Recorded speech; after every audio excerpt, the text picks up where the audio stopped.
The Two Gentlemen of Verona. The Two Gentlemen of Verona, an early play in 5 acts by William Shakespeare, was written perhaps in 1590 to 94 and published in the first folio of 1623 from an authorial manuscript. It is a pastoral story about two young friends who travel to Milan educated in courtly behavior. Two best friends, Proteus and Valentine, travel to Milan where they fall in love with Sylvia. Sylvia loves Valentine, but Proteus pursues her despite having a girlfriend at home. After apologizing, Proteus and Valentine reconcile. Proteus loves his girlfriend again, and both couples marry. The primary source of the play's plot was a translation of an extended Spanish prose romance. Shakespeare is thought to have adapted the relationship of the two gentlemen of the title. The ending of the play from various possible sources, including Richard Edwards' play Damon and Pythias, Geoffrey Chaucer's The Knight's Tale in the Canterbury Tales, and especially the story of Titus and Giuseppus in Sir Thomas Eliot's The Book Named the Governor.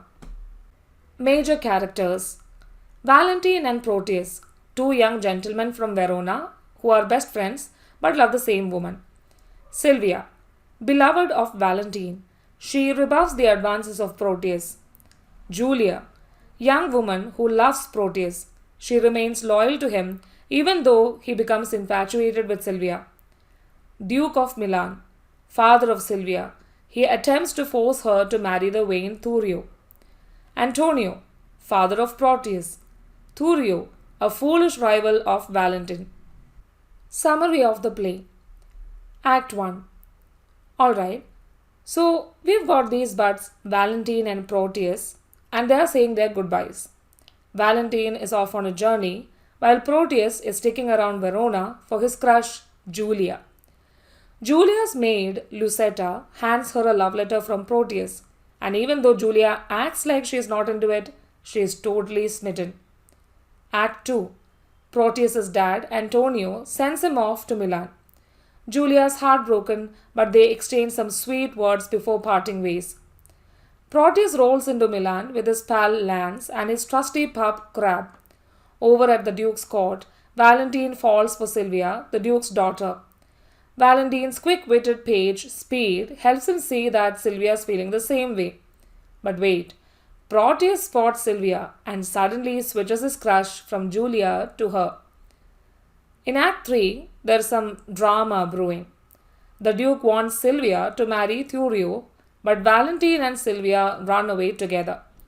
Proteus rats them out and Valentine gets the boot. Proteus, on the other hand, decides to go for Sylvia even though he had sworn loyalty to Julia back in Verona. Meanwhile, Lance has also got marriage on his mind. Act 4. Back in Verona, Julia disguises herself as a dude named Sebastian and heads to Milan to find Proteus. Proteus sends her off to grab a portrait from Sylvia.